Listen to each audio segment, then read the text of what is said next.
Enquanto assinava os primeiros decretos de seu governo, ele foi questionado sobre sua relação com o Brasil e enviou um recado claro.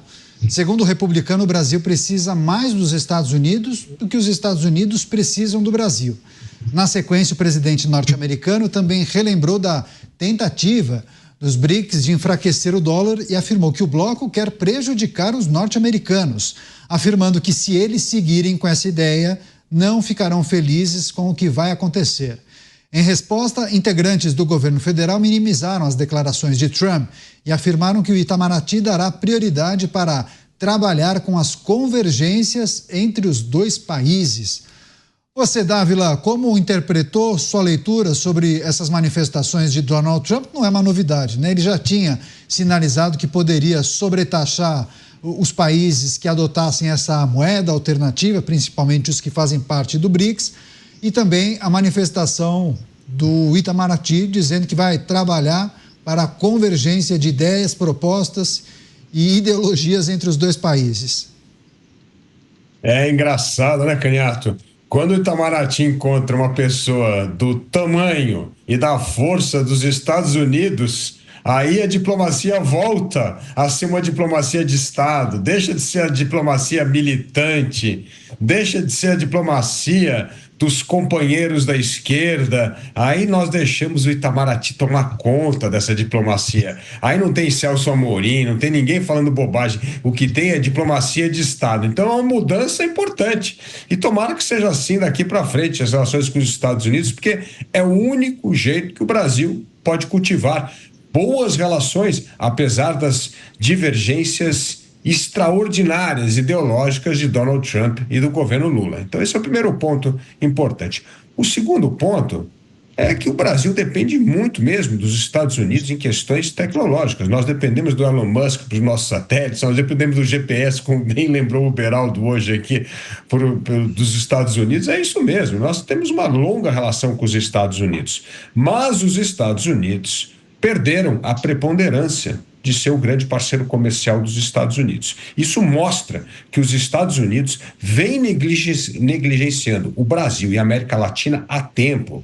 Afinal de contas, quem se tornou o maior parceiro comercial dos países latino-americanos foi a China, justamente porque os Estados Unidos ignoraram o Brasil e a América Latina durante muito tempo.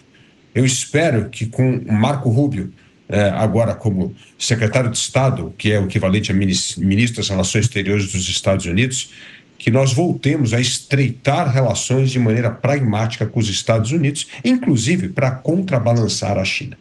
E por último, eu acho que é uma boa notícia. Os Estados Unidos não devem começar a guerra tarifária com o Brasil, por uma razão muito simples, Canhato. Nós temos déficit comercial com os Estados Unidos, ou seja, nós exportamos menos do que importamos produtos americanos. Então a gente não está no alvo de Donald Trump. Donald Trump quer resolver esses desequilíbrios comerciais e num primeiro momento nós não estamos. E por fim, a guerra comercial com a China, que provavelmente vai aumentar a taxação na China, pode beneficiar num primeiro momento a soja brasileira, ou seja, ajudar o agronegócio a vender mais soja para a China por causa da sobretaxa de produtos chineses que Donald Trump deverá anunciar em breve.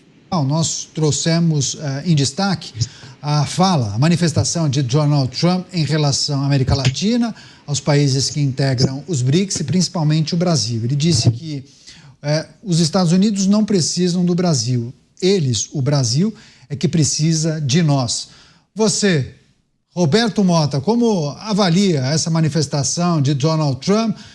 Acredita que a chegada dele à Casa Branca nos beneficia, nos prejudica, ou isso depende de quem estiver descansando no Alvorada e trabalhando no Planalto?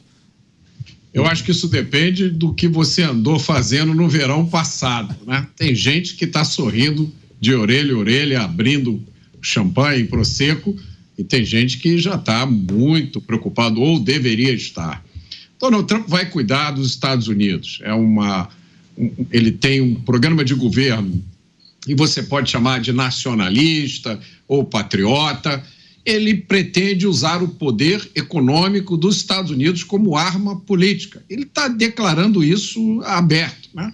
ele disse: se você quer fazer negócios com os Estados Unidos, você tem que ser amigo dos Estados Unidos. Isso é uma coisa óbvia, né? Como é que as pessoas podem apoiar países inimigos dos Estados Unidos se juntarem em alianças que têm como objetivo abandonar o dólar como moeda, depois de sorrindo, dar um abraço no Donald Trump? Essa época não existe mais.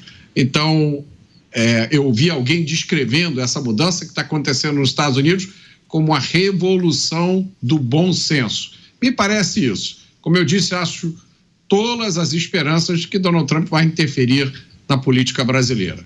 Nós vamos sentir efeitos indiretos disso na medida em que isso ajuda os interesses americanos. Já vou passar para você, Beraldo, só trazer uma informação adicional, porque além da anistia, Trump assinou outros 99 decretos e medidas em seu primeiro dia no cargo. Ele revogou ações e regulamentação da administração Joe Biden, congelou contratações federais, exigiu que servidores públicos retomem o trabalho presencial, revogou a ordem de Biden que retirava Cuba da lista de estados patrocinadores de terrorismo e ampliou ações contra a imigração ilegal. O presidente norte-americano ainda retirou os Estados Unidos do Acordo de Paris e da Organização Mundial da Saúde e ampliou ações para barrar censura. Em reação, a OMS disse que vai dialogar com Trump e torcer para que ele reconsidere a decisão. Já a União Europeia lamentou a saída do tratado contra as alterações climáticas.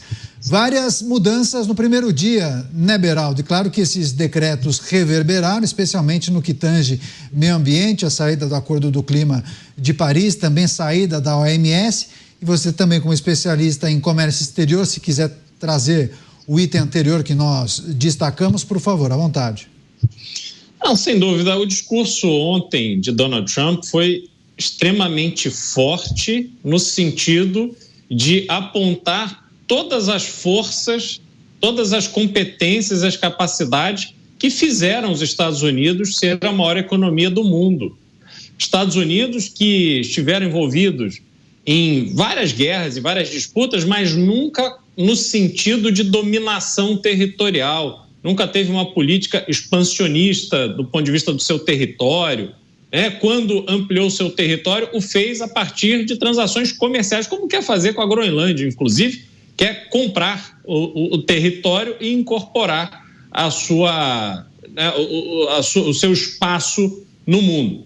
Agora, é preciso que o mundo se prepare para os Estados Unidos que quer recuperar o tempo perdido. Tempo esse que foi utilizado pela China, pela Índia, sobretudo, para expandirem o seu alcance internacional, a sua força no comércio, a força das suas economias e, no caso da China, inclusive, a sua força militar, colocando Taiwan como um alvo inicial, mas não o único alvo que a China pretende, caso seja permitido a ela se lançar em conquistas territoriais. Bom, esse cenário todo, Caniato, ele, a partir de agora, vai colocar os Estados Unidos atuando conforme os seus interesses e, para o Brasil, a gente vai colher os frutos da insignificância que fomos construindo ao longo, sobretudo, das últimas 3 décadas, ou quase isso. Por quê? Porque até o final da década de 90, o Brasil vinha disputando com a China o tamanho do PIB. Então, a gente tinha ali um contexto internacional que colocava o Brasil como uma nação relevante do ponto de vista econômico. A partir do início dos anos 2000, o Brasil foi ficando para trás de uma forma completamente humilhante, que só aconteceu em razão da incompetência das lideranças políticas nacionais que foram optando por uma atuação pública que privilegiassem a eles próprios e os seus interesses políticos e não o país e o fortalecimento da nossa economia. Hoje, Caniato, só para dar um dado, o PIB brasileiro é quase do tamanho do orçamento do Ministério da Saúde dos Estados Unidos. Só do Ministério da Saúde. Veja a diferença da dimensão que existe. O PIB da China hoje é provavelmente 5 vezes maior do que o PIB brasileiro. O Brasil optou pela insignificância. Colheremos os frutos agora. Dávila, daqui a pouco a gente fala da anistia, dos indultos, enfim, em destaque as primeiras medidas de Donald Trump, saída do Acordo de Paris, saída da Organização Mundial da Saúde, teve aquela questão que envolve uma mudança de paradigma em relação ao que ele chama de censura no país, teve a suspensão da proibição do TikTok, enfim, ele ampliou um prazo para que o TikTok seja adquirido, a operação norte-americana, por um empresário local, enfim. O que você gostaria de destacar em relação a essas medidas, Dávila? O que lhe surpreendeu, o que você acha que fez bem, acertou, e tem alguma coisa que você acha que não deveria ter sido feito nesse primeiro dia? Essa lista de medidas, na verdade, ele está ticando quase todos os itens de promessa de campanha, como se ele estivesse cumprindo as promessas de campanha só com os decretos presidenciais de largada. Mas eu acho que tem algumas medidas que precisam ser ressaltadas. Eu vou tratar da questão do clima. É fundamental que os Estados Unidos participem de um esforço grande para que nós tenhamos cada vez mais energia limpa. Mas o que ocorreu que, com o advento da inteligência artificial, o consumo de energia vai explodir no mundo. Então, hoje há um descompasso entre a quantidade de energia necessária para se fazer os avanços tecnológicos, para ganhar essa guerra da disputa de tecnologia com a China, e a capacidade de geração de energia. E o que Trump fez é, olha, por um tempo nós vamos ter que ainda continuar explorando a energia fóssil, mas nós não podemos deixar os Estados Unidos, nesse momento, com uma agenda só de energia limpa, em troca de perdermos uma guerra tecnológica sobre inteligência artificial. Para você ter uma ideia, Caniato, só o que há de estimativa de aumento de consumo de energia por causa da inteligência artificial nos próximos 3, 4 anos é quase como se tivesse uma economia japonesa a mais no mercado consumindo energia.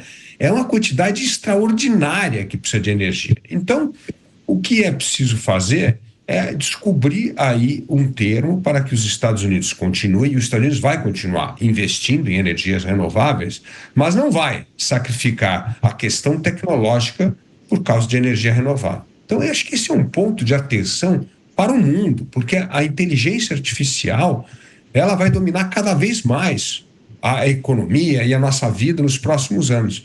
Então não dá para colocar em risco isso por causa da questão energética.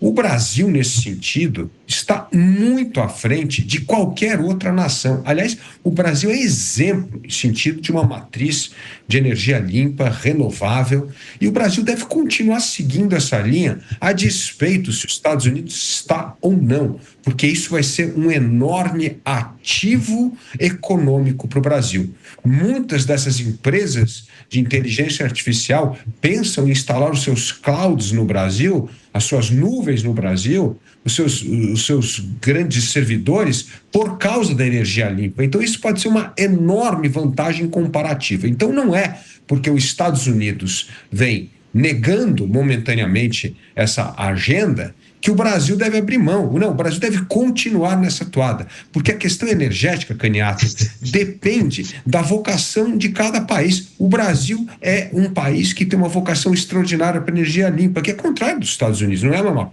vantagem. Então, esse decreto vem sendo muito condenado, mas eu entendo que esse decreto é forçado pelo advento da inteligência artificial. Então, é preciso saber ler o contexto, como é que essas atitudes estão sendo tomadas, e não apenas como uma atitude extemporânea, impulsiva do presidente da República dos Estados Unidos nesse momento.